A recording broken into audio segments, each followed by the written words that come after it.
Good evening, ladies and gentlemen, and welcome to the first episode edition of something that we're hoping is going to become a regularity, called Where It's At. And this first installment we have decided to call Where We're At, because it serves as an introduction as to what Ellie and myself have been getting up to recently and will be intensifying moving forward. So without further ado, good evening, young Ellie. How are you? Good evening, young Sven. I'm not doing too bad. How are you? Yeah, I'm not too bad, thanks very much. It's taken a little while for us to get to this point, but we've made it in the end in terms of what we've been talking about for a few months now, which is looking a bit further into some, I guess people would call it old world stuff, Tartaria, fake history, whatever we want to call it. But at the end of the day, the lie itself is how we like to call it, right? That's it. Yeah, the lie itself. You know, you think of the biggest lie of all, and like we said, everything else, it's a domino effect, isn't it? Well, it's all connected, isn't it? It is all connected. So Ellie, you and I, we've been, to the amazement of some people, I think it's fair to say, a little while back, we decided to get together and join forces, as it were, and take a little look, or a more intense look, at a topic that's kind of interested us for a while. We discovered on conversation, didn't we? We did, yeah. We wanted to. I mean, initially we were going to meet up for other things, like we discussed, but we both have a sort of, I'd say, a passion really for looking into old buildings and the history surrounding them, and starting from basics, isn't it? Starting from scratch, really, we are, I would say. Right, and that is the approach that excites me most. Is not layering on top of what's already there, as is how architects like to build their buildings. But you know, to actually approach it from a brand new angle, perspective, totally unbiased, you know, with no prejudice and all the rest of it. Absolutely. Question the narrative, so to speak. So what we have been told, we're going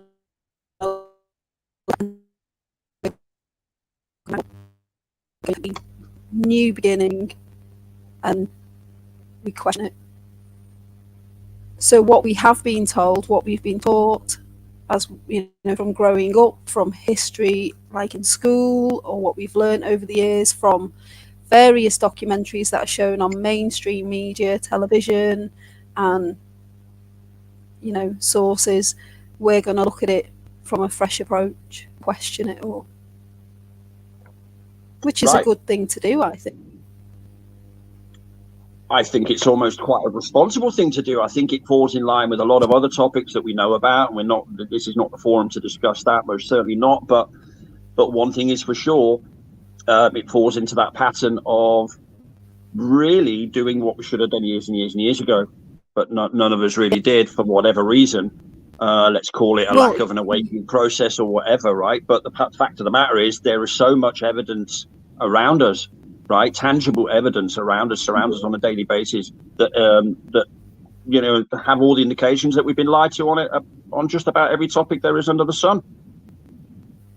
Absolutely. I mean, if you think of it, as you've grown up from being a young child to now obviously an adult, and you've seen old buildings, and you'll have visited various castles, especially say on school trips when you were younger, or you've learned about things in school, and then you've gone and looked at old buildings, as you know, over the years, like I have myself, and you've traveled to various countries and seen old buildings.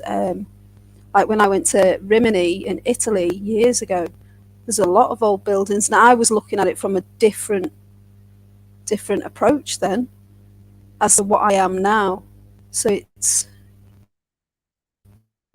a huge awakening, really. Well, yeah, we're seeing that. This is the thing, isn't it? I mean, the historical narrative or whatever falls apart once you do start scratching below the surface a little bit and just adding two and two together, it's actually not a very difficult exercise. It just might be a little bit time consuming, but anybody can do it. And that's a good thing about what we're planning on doing here with what we're doing is the fact that we've got to have probably a few people getting involved as we move forward. I've already sort of held a little bit couple of conversation with some people who live relatively local to me, and they are very, very interested in getting involved and helping out in collating information, going out, looking at places. If you and I, for example, can't physically get together for a weekend because of whatever life stuff gets in the way, then so be it. It doesn't prevent us from still, moving forward with those initiatives and taking a closer look at stuff. Yeah. I just want to say I am having some technical issues. I think it's reception signal. I'm having issues with my broadband server at the moment, so I may dip in and out, but I am here and I can hear you. I might break up a little bit. That's okay. I'm sure President Nixon felt the same way back in 1969. So,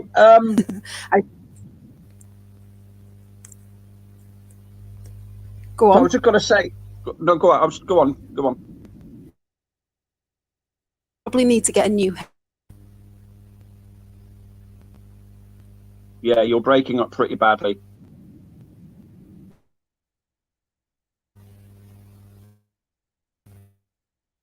Can you hear me?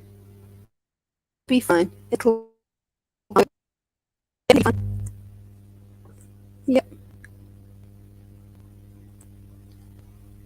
So go on, what were you going to say? No, so what I was going to say was, so we've now been looking at this sort of thing. How long ago was it that we started on our ventures to sort of start taking a closer look at these things? It was about when did you come down first to Bournemouth? It was a few weeks ago, wasn't it now? Yeah. But we discussed, we had talked obviously beforehand, and it was, I think when we were talking about obviously things that had been going on especially over the last couple of years, and then we were talking about other areas and that, and then we both realised we've both got a great interest in old world, hidden history, and you've been looking at it how I've been. As we're so, I'd say, near each other, obviously in the same country, it makes sense to team up, and there are a couple of other people that are going to be coming on board, which is really, really good, because it means the more the merrier, isn't it? And we can really get into it. I mean, we already know of areas of interest like Birmingham. When we went through to Birmingham last week, the buildings, and we only saw a handful of buildings there at the time, is just unbelievably amazing, and we know that there's more there. And the church that we went into was stunning on the outside and inside. And I took a little venture to Preston when I finished my shift the other day. And Preston, which is in Lancashire, Preston, it's in Lancashire in England, and it's absolutely amazing. The buildings there are sort of likened to what's in Birmingham, and even Oxford. Well, so this is similar buildings. And but the complexity doesn't let off. This is the thing, and this is the stuff that stands out for me on first glimpse, is that when you look at not only the materials that these buildings are made of, and they all vary as well. I mean, even the brickwork it's not the same brickwork, for example. Particularly Birmingham was very obvious. You had that massive bridge there called, what was it called? Moore Street, I think it's called. I think there's Moore Street Station, something like that in Birmingham, right near the Bullring where we parked the car. And that was dark grey brickwork, but it was just all brickwork. It wasn't a facade. The whole thing, the whole structure was made of brick all the way along it, up it, through it. I mean, it just... And it might not seem like a big deal until you actually then do start looking at when brick factories were introduced, when mass production was introduced, all that sort of stuff. And then you realize, well, hang on a minute, these things do not add up. It's not us looking for discrepancies. They stand out. They're there. They're right there. Yeah, right. Absolutely. And we know because we've looked at different sources of information, and we know for a fact that the date that seems to be given in terms of brick manufacturing on a large scale is 1885. And then so when you take it from there, it reveals all sorts of things, and it opens up a massive can of worms, of course, as well. Yeah, it does. You know, especially when you look at the reasoning why bricks were introduced in the first place, because that varies as well and contradicts itself as well. Yeah, it does. You know, but yeah, Birmingham was a great one, whereby that is worth. I mean, they call it UK's second city. It's the second largest city behind London. I don't know how many millions live in Birmingham. A couple of million, I think. You know, and it's but you know, renowned as an old industrial city of the you know, the Victorian era, the Industrial Revolution, all that sort of stuff, blah blah, which I'm now more and more beginning to believe is used as a cover to explain a lot of those buildings. They tell us they were all built in that period, and of course, as far as our evidence is concerned and what we've seen hitherto, that is not true at all. No, not at all. Right. Well, we know this, don't we? We know this. Well, we do. And the more that we're going to look into it, we're going to find out more. And this is why we want to start, like you said, is with bricks, because bricks kind of hold a lot of answers to what we're looking at, in terms of when bricks were first made, to more areas, and then from there, when obviously brick making then took off in a larger scale. So we have to look at all of this. And when you're looking at all these buildings that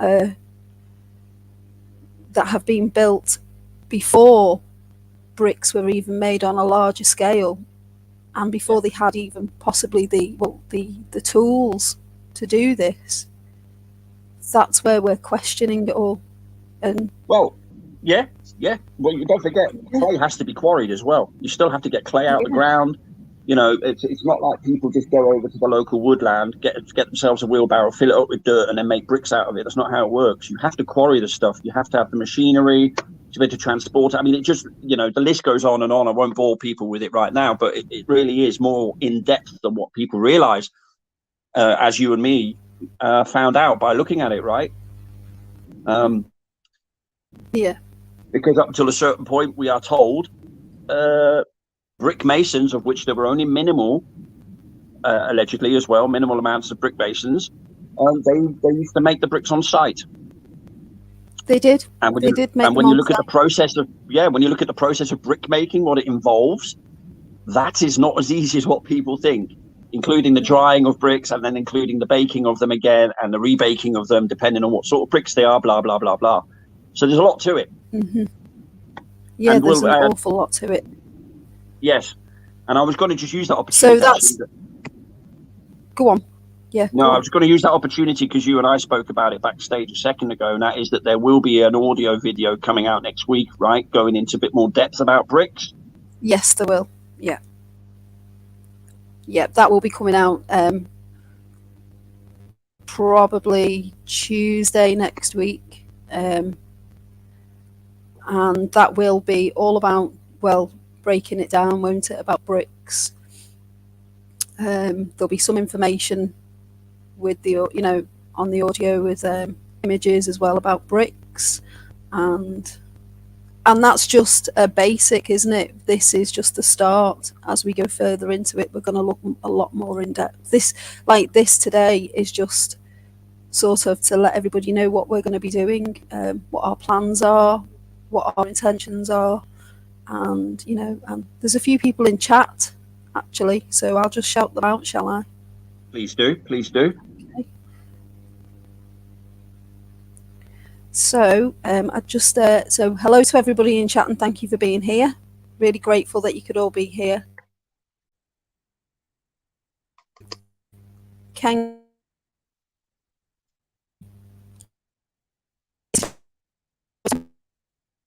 Stu, thank you very much for being here, Stacey.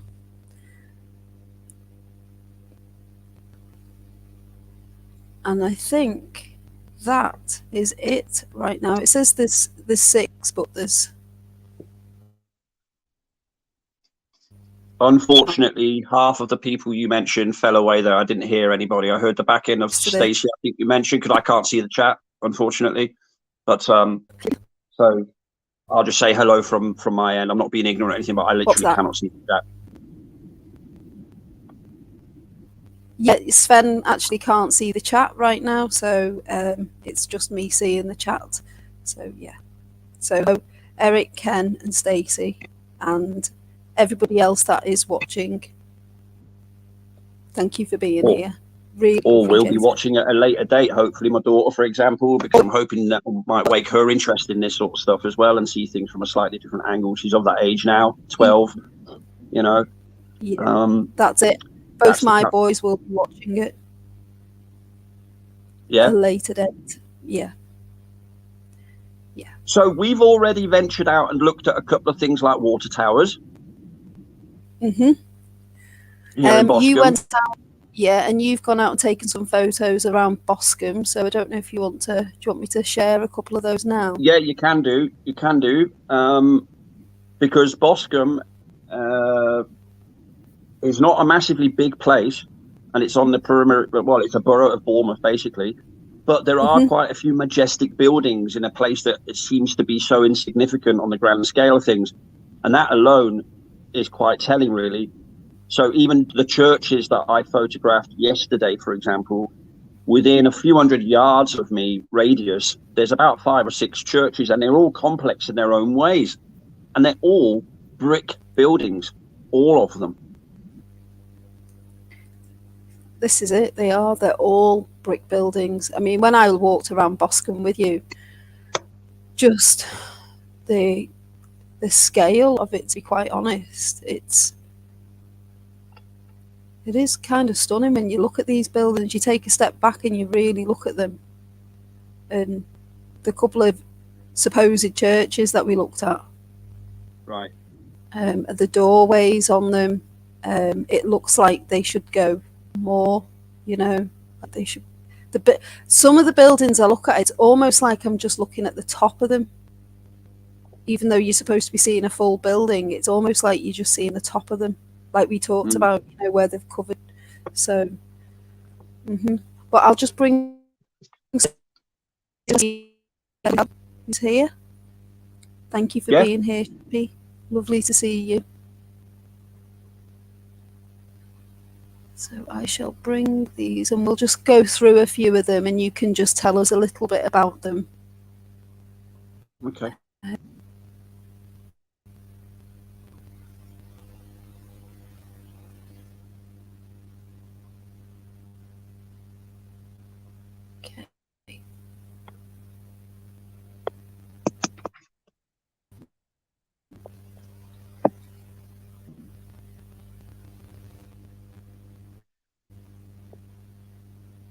Okay, so. All right. Well, that's one of the smaller of the 3 that I did actually. That's just around the corner from where I live, and it's called St. George's Methodist Church. Does it say what's also in? No. Sorry. Does it actually?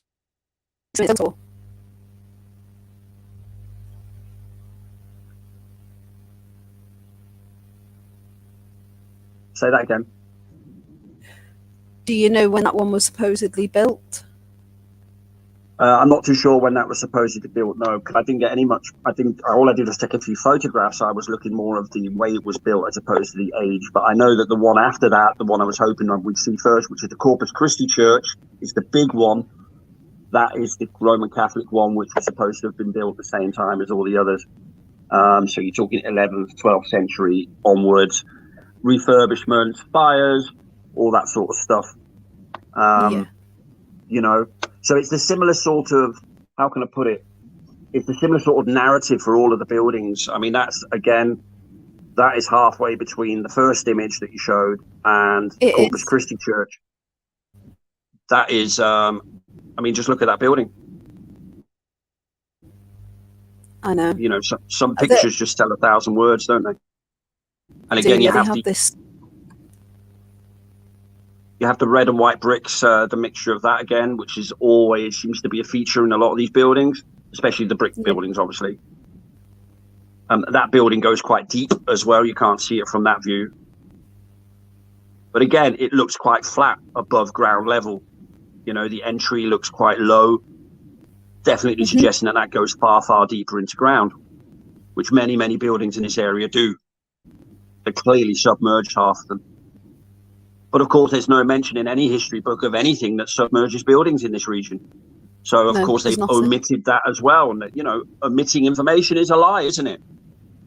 Well, yeah, that's what they do, isn't it? They cover things up. Quite literally. Is this inside? That's inside Corpus Christi building, the large one.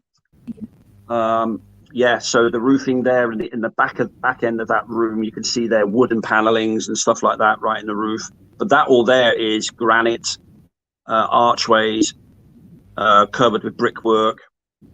Of course, you'd build a magnificent structure like that for those little wooden seating arrangements. Yeah, it's just an astounding building, as are they all, you know. Yeah. Well, this is similar to the church we looked in Birmingham last week. Right. The wood at the top and the way it's set out. Yeah, the wood for me almost indicates that they've replaced what's used to be there with wood. Because these structures, they're so complex, they wouldn't have entertained using wood. They were well beyond that, whoever it was.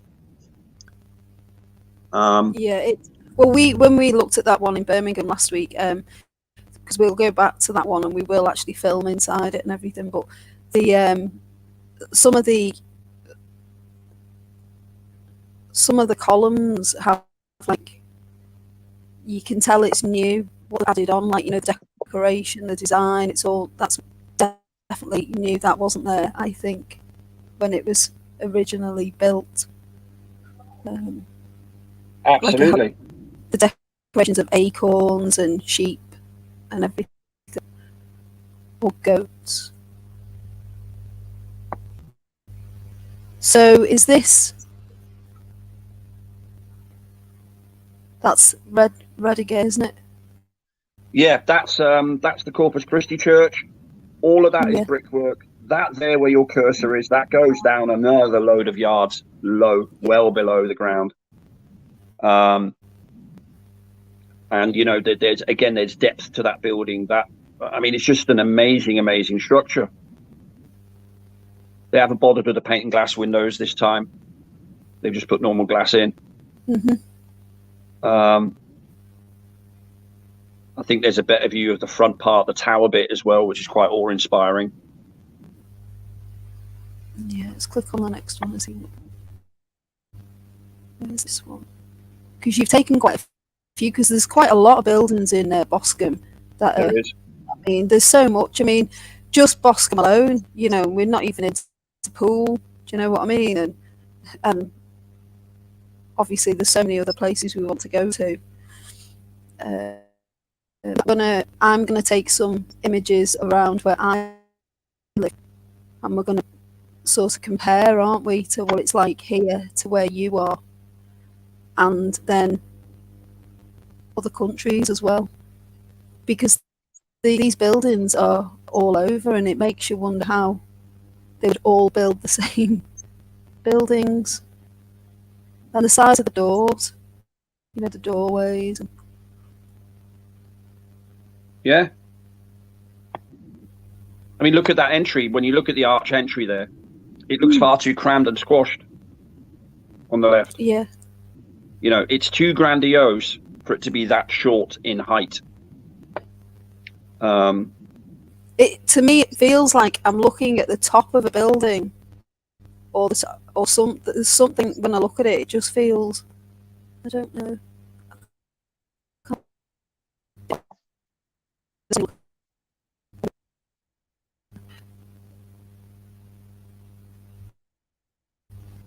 That again is that building that you spoke about earlier. See, look at this. Mm. This like.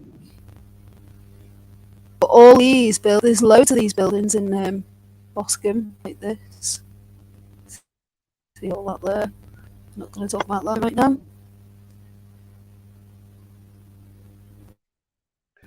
So even the narrative of this church, I just looked it up while you were putting up these pictures. The one earlier, the St. George's one, where you asked me originally when it was built, it's been repurposed many times. So it was even a light works and that sort of stuff. So even the main narrative is telling you it wasn't originally meant as a church, which is quite interesting. But that one there that you have in front of you, that is the Corpus Christi Church, which is now used as obviously a Roman Catholic church. Yeah. And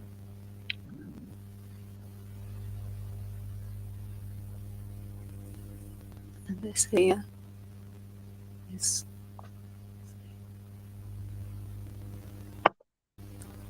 Looks like a nice day with these, you know.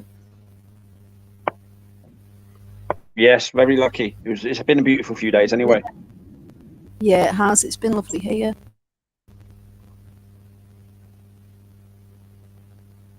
Yeah, to me, it just.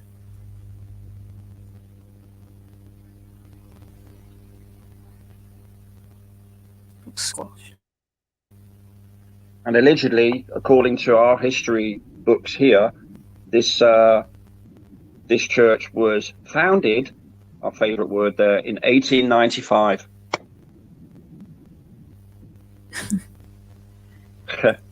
But these are the things that we need to really go into. And we're talking the same part of town. We're talking the same part of town as the water tower that's built round about the same period. Don't forget, you know. So we're talking all these buildings that were built around about the same period, using the same materials. Yet we didn't have any brick factories.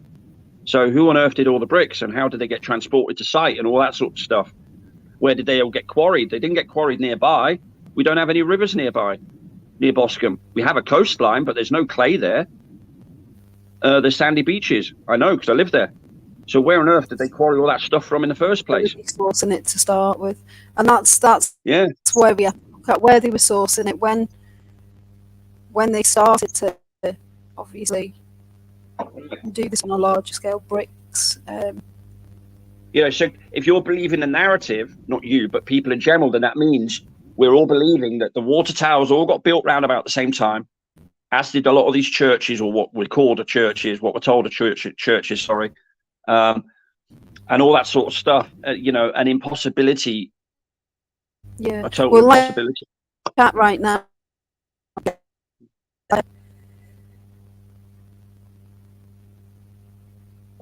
Like Eric's just said, why does a building need to be founded?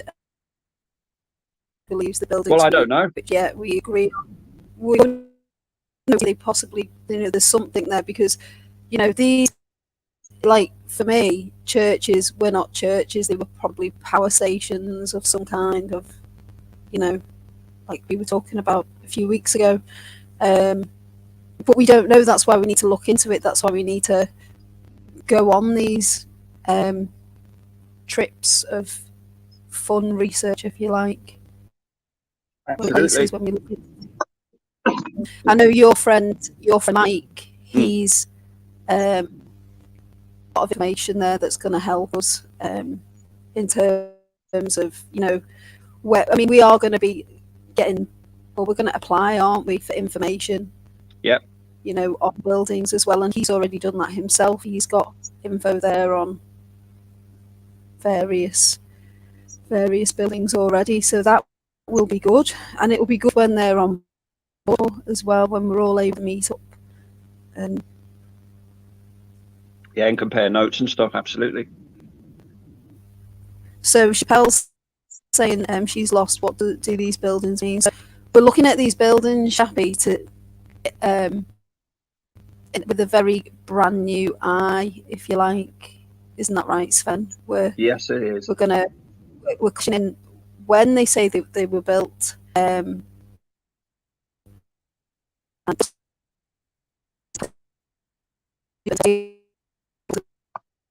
How they source the materials for the dates that they're giving us, and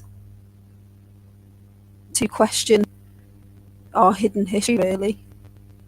Well, it's about we the have it's been- about the lie. It's about the lie in itself. It's what we've been saying in previous videos, right? So when anybody asks, well, why are you looking at this more closely now? What's the attraction about this topic? Well, it's not so much really. The topic itself is very tangible. You have it all around you. It's the access to the official narrative is very easy. All you have to do is watch a show with Fred Dibner, and you'll know what the authorities want you to think about these sorts of buildings, right? So there's plenty of access to the official narrative. So the question is, are you capable of using your discernment and pulling apart that official narrative by looking at other facts? For example, when were brick factories actually officially opened in the UK?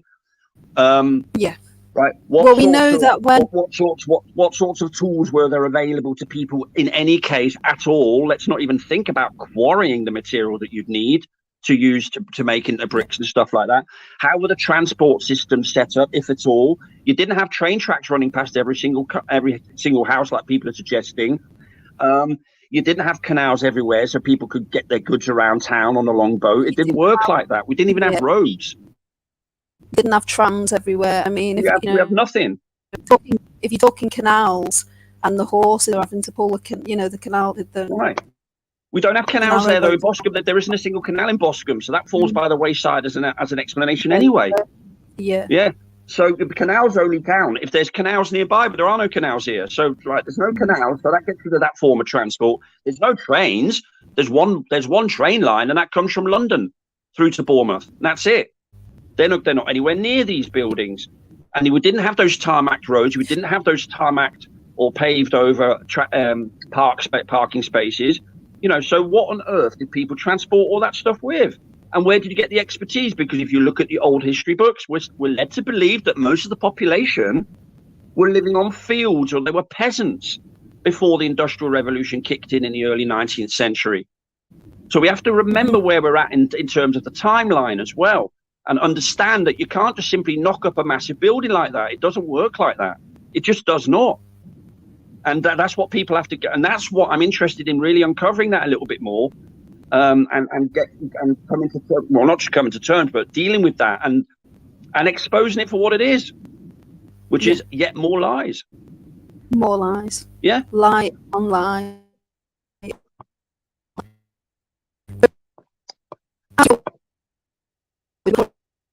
We'll be sharing lots as much as we can in terms of videos, and we'll be doing some lives. I'll go looking at places, won't we, Sven? That's one thing we definitely want to do, is actually do a live stream on location. We're definitely going to do that when we all meet up as well with the others, because that'll be fun as well. It'll be like a proper little project that we'll be doing, and it'll be interesting to see what we come up with and all that. But we are. Yeah, and then also in the future we'll be dropping the link, and if anybody wants to join to talk about any old buildings that they've found in their area, or that they've seen, or that they're interested in, then they'll be more than welcome to come on and tell us about that and share any information that they have as well that would help us in our research.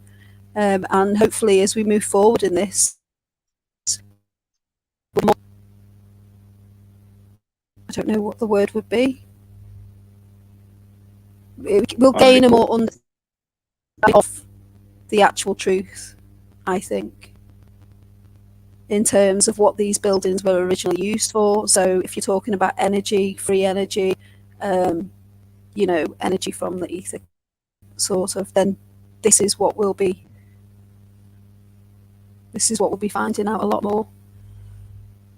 Yeah, and it's also to help us get a better handle on our history, because at the end of the day, we've been lied to about where we've come from, and the buildings, I think, are the last proof of that. The bits that they couldn't get rid of through using wars as a front, or whatever it is that they would use. There is plenty of evidence of what people like to call old world surrounding us, and it is definitely worth taking a closer look at and exposing. Well, if you sit down and think about how fast technology's moved on just in the last 30 years alone, right? How they've come up with all these great new, things, how advanced everything is now in such a short actual space of time, then you have to sit back and say, well, actually, how? Why now is it like everything is just so you have to sit down and you have to look at things and you have to question things. And like we've said, the biggest lie of all, everything else is a lie. Yeah. Because if they can lie to us about that, then they can lie about everything else. And when I walk around where I live and I see these buildings and where you live, and then it's like, how are they all the same? They look similar. They're like, well, I'll give you an example, Ellie.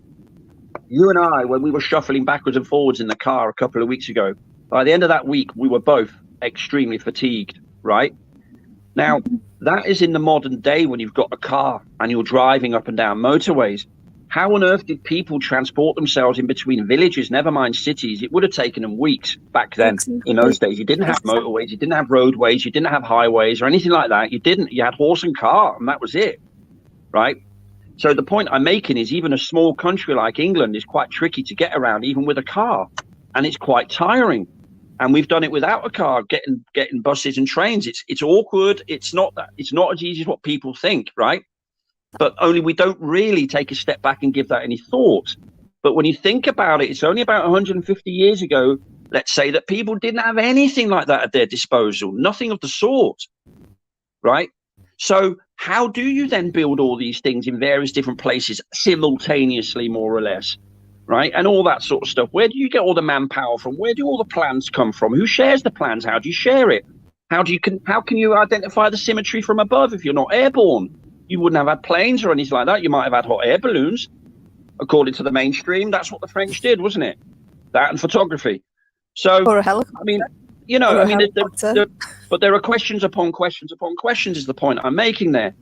And I think what looking at this sort of topic helps us do in ourselves is become more aware of our everyday surroundings. And I think that in these times is very, very important. And that's why I think I've taken a liking to this topic in the way I have, because it enables me on a cathartic basis almost, if you like, right? As well as on an informative one. And so that's really my brief kind of tuppence worth on that one. But anyway, that again, look at that picture there. That's a lot of bricks. It's a lot of bricks. I mean, we know that we've looked at where it says that they were making 12,000 to 25,000 bricks a day, but you've also got to think of the time. Not in the days they weren't. I mean, making them a day and then transporting them, and but they didn't make them. But they didn't make them a day until much later. That was eventually they got to that quota. Yeah, exactly. Yeah. So when the first brick factories opened in 1885, they were not knocking out 10 grand at 10k a day. Certainly not. And again, like you just rightly said, Ellie, how would you then transport all that and everything else? It's just not as easy as that.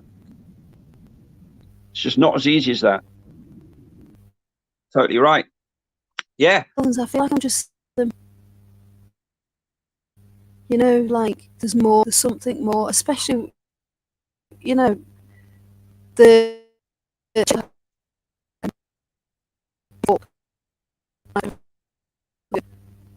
breaking up. Across whatever. Then that church, the first church that we looked at, that I felt like was squashed. It felt like I was just looking at the top of the building, and there's more to it, but we're not allowed to see it because they've covered it up. And like I say to you, sometimes it feels like you're high up, that you should be lower down. Like, because if you think how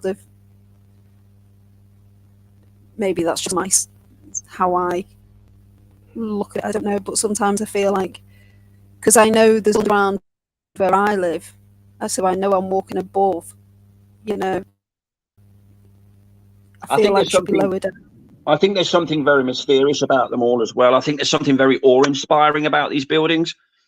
Not necessarily because they're not necessarily because they're the biggest, largest buildings I've ever seen, but because of the the mystique behind it. We know that the official line is not right. It's not true. We know. It's not a question of is it, isn't it? Flip of a coin. It's about, yes, we know, but we're trying to get to the bottom of what could they have been. Now, I know there's lots of theories out there, and there's people who put out loads of information on it. But like we said earlier, we're approaching this from a totally new angle and a totally new approach to see what we can see for ourselves. Complete fresh approach, isn't it? It's a blank canvas. It's actually going and looking at the buildings in person that I'm interested in, not just pulling photos from the internet and going, oh, look, that looks like a bit of Antiquitech. Well, that's easy to do from a distance. How about go up and actually take a look at these places? And that's what we want to do. And that's why, that's where the enthusiasm comes from.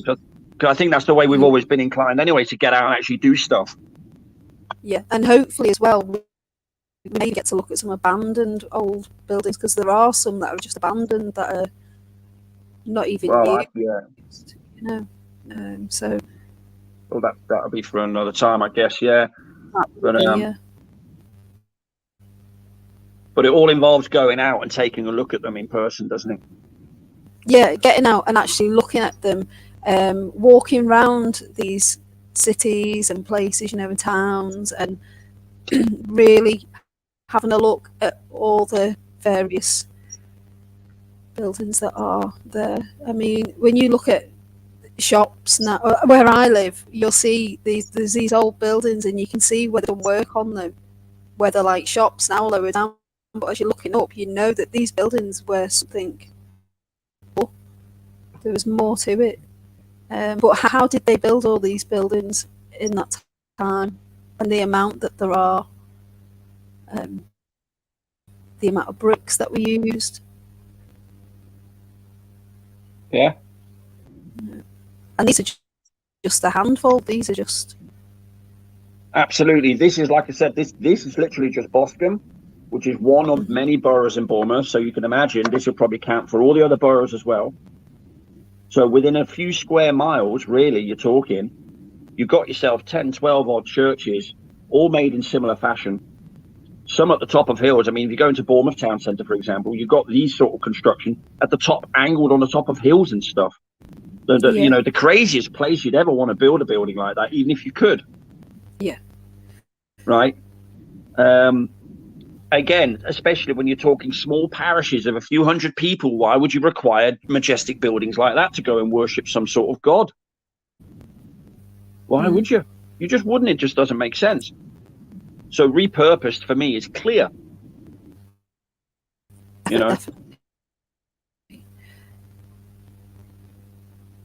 That's next door to the church, St. George's, right? And that's like, look at the front of that. Mm-hmm. I know. Yeah, look at it. The size. That's literally down the back street where I live. Yeah, and there's proof that the sun does shine in England. Yeah, Boscombe, Bournemouth is actually very pretty. Quite stunning. So these are the some of the buildings. Obviously, there's various other buildings. So I'm just going to stop screen sharing now. Yeah. Look at that. If you look at that picture there, clearly it's bottom heavy, isn't it? It's very squashed. It is. It's very bottom heavy. Yeah, exactly. Yeah. It looks very, very squashed. If you showed that to a kid would say that to you. Yeah, there's a lot. There's building underground there. You can just see. For me, that's obvious. Heavy. Top and bottom very much heavy. So. What was it?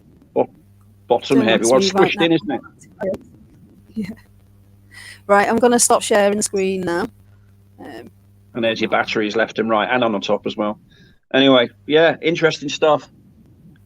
Unfortunately, you broke up a few times there, so I didn't hear everything you were saying. But yeah, sure I think it possibly is my headset. I think it's my headset. I will get a new headset tomorrow. Before we go. It was getting worse when we were. It was getting yeah. I think it was when the pictures are up at the same time as well. Yeah, it'll be in my headset, I think. So, but yeah, all very interesting. And these are just some of them. I mean,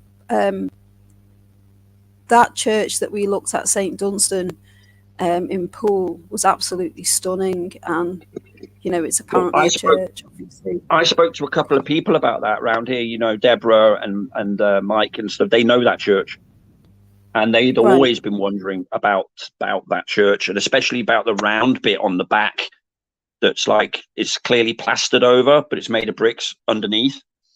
But these are, you know, they're very, very, very solid constructions, aren't they? Yeah. You know, they clearly were built for something, I don't know, that needed a bit of rigidness, let's say. Mm-hmm. Definitely. Because, you know, when we panned the camera over to the other side of the street, you saw what the local housing would look like, and it wasn't half as secure as that, was it? No, not at all. Not at all.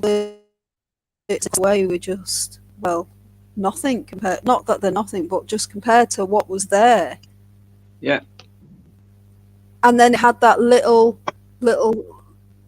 sort of building that had been built later on, but made to look like it was part of that, but you could tell by the brick it wasn't. And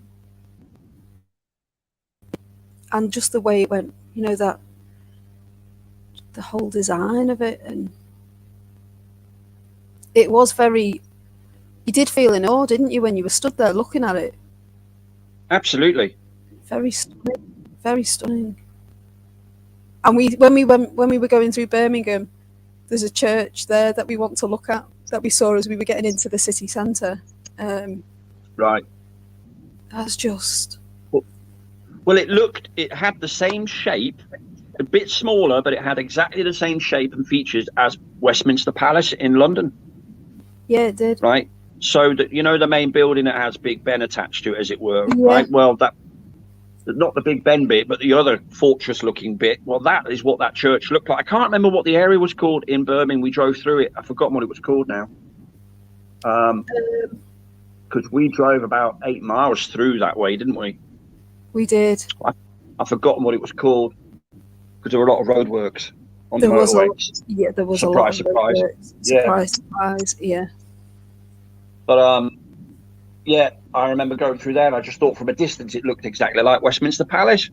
And you're talking 100 miles away from London. And then if you look at the buildings now in Birmingham, these obviously the more modern, new builds and everything. These are like flat pack buildings that are being put up, you know. And if you look at what you're looking at, and then you've got all these flat pack kind of buildings, you know, it's yeah, it's very, I don't know. Yeah, it's just so much to delve into, and this is just, like I say, this is just the start. And us doing this today is just to say, you know, where we're going to be moving forward, what our plans are, and as we get more into it, we'll have so much more to bring to the table, if you like. Yeah. And then hopefully people will want to get involved as well. Well, that's what we hope to do. I mean, we can only do as much as time lets us to, because we all have private lives and we all have things going on. You know, like I said earlier, I was alluding to earlier, even in the same country, it gets tricky meeting up. It's not that easy. So, you know, but at least you have the option. At least we do. Yeah. And we're going to be doing that moving forward. And if not everybody can be there at the same time doing stuff, you can still collaborate from a distance as well. Yeah. You know? I just want to say a quick hello to Buzzicino. Thank you for being here. And I know that Buzz, I think he's originally from Peterborough. Hi, Buzz. The buildings in Peterborough are... Well, they have a magnificent cathedral there, don't they? Yeah, I've been there, and it's quite stunning. And we shall go there. We should definitely go to Peterborough as well. Yeah. And York, you know, York Minster. There's various other buildings on York. Yeah, I've been there as well. That's an amazing one. Durham Cathedral, another one. Yeah. God, there's so many. There are so many, and they're all supposed to be built in the same sort of period. And you just think to yourself, nah, no way. Jose. Did that ever And happen? exactly, yeah, exactly. And like when you said, when there was so many other things going on as well, how were they Yeah. able to do this? So They could hardly muster yeah, an army to fight Napoleon back in the early 1800s, and yet there they were putting up these majestic buildings all around the world, not just in the UK. Don't forget the Brits were all over India. We were in Australia as well, apparently. Apparently we were building railway lines for the Japanese. We were helping people walk and eat and use cutlery in South America. We were teaching people how to speak English in North America, all this nonsense that allegedly we were doing. And at the same time, knocking up these buildings. Wow. What a master race we are. it's We should awesome. feel honoured, Ellie. Absolutely. So Okay? We should feel honoured. I'm going to get my bugle out and play the old national anthem in a minute. the bugle. That I would like to see playing a bugle. Yeah, no, you wouldn't. Trust me. I would make a mess of that. Let's get rid of that imagery, shall we? Very quickly. Yeah. Yeah. Okay. See, I'll be dreaming of bugles now. You will. You will. You'll actually want to look talking about Are we talking about the breed of dog, or are they beagles? I'd love a puppy. I'd love a puppy. Beagle, not bugle. Yeah, a beagle. But I would love a puppy. I've had quite a few cats, but I definitely would love a dog. Yeah, I like dogs, but there's certain dog. I mean, yeah, a little puppy. Well, that could come along. Nice. And how we got to that from bugle, I don't know, but beagles. Beagles, of course. Beagles. Yes, of course. Yeah. Yeah. I didn't know you were a bit of a royalty fan, and you're just trying to copycat the Queen because that's her favourite dog. Yeah, you know me. Yeah. Gosh, I just want to go and there you go. I'm saying gosh. I'm talking like a royal. I know you want to go and lizard it up with them. Party. You know. But if we're gonna look at these buildings, can I just say, as we're looking at all of this, we're also going to be delving into Freemasonry and links there because it all ties in as to the narrative. So that's where we'll be going as well. And I do actually have information on there that we will be sharing soon, and we'll be moving forward with that as well. But I will now do you want me to read chat out again quickly? Yes, please go ahead. Before we end the stream. Wrap up. Yeah, sure. So we have Eric Dulion,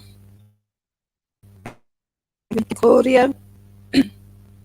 Thank you for being here, Ken. Stacey B, thank you for being here, hon. And Chappelle. Lovely that you could be here. I know the time difference as well for a few of you, like Stacey, Chappelle, Eric, and Ken. No. Buzzicino, thank you for being here. And everybody that's watching, thank you. And anyone that watches in the future as well, you know, do hopefully come back because we will be looking at more and bringing more as we move on our journey, isn't it, of hidden history, old buildings, bricks. Yeah, and I just wanted to say, you know, thanks to everybody that's popped in today. I mean, we've had a couple of difficulties technically and stuff like that. It's the first outing, as it were, trying this out now today. But at the end of the day, it's all in the fun of actually going out and investigating. That's where the fun's going to lie, and doing the actual research and going out there, taking a look at these magnificent constructions. I'm looking forward to doing much more of that in the future. You know, anybody wants to participate, get involved, whatever, it's always free and welcome to do so. There's no patent on any of this. And it's supposed to be fun. It's not supposed to be a chore, because that's exactly what we need in these times anyway. And it all ties in. It's all connected. It is. It's all connected. All connected. So a few little technical issues, and I am a little bit drowsy because I'm on strong antibiotics at the moment. So I do apologise if I sound a little bit off. It's not meant. It's just. Okay. Yeah. Good stuff. So Shall we say that that's where we're at the moment, would you say? Yeah, I would say that's where we're at the moment, really. Look out for more soon. There'll be a video going out next week, going into depth about bricks. And then we'll take it from there. There'll be one, I think there'll be a slideshow going out at some stage as well, accompanied with some nice music that will be thrown out every now and then. There'll be another podcast coming up as well, I'm sure. And then you and I are going to be meeting up as well at some stage in the not too distant future to take another look at a couple of other buildings, or already ones that we've already looked at, but in more depth, perhaps, or both. We'll have to wait and see. But yeah, there's plenty to look forward to on the horizon, most definitely. Yeah, so look forward to that, really. Yep. An exciting journey ahead, Sven. Absolutely. Exciting journey. And I mean, you know, let's not forget, while we're on this journey, we need to make sure that we get plenty of,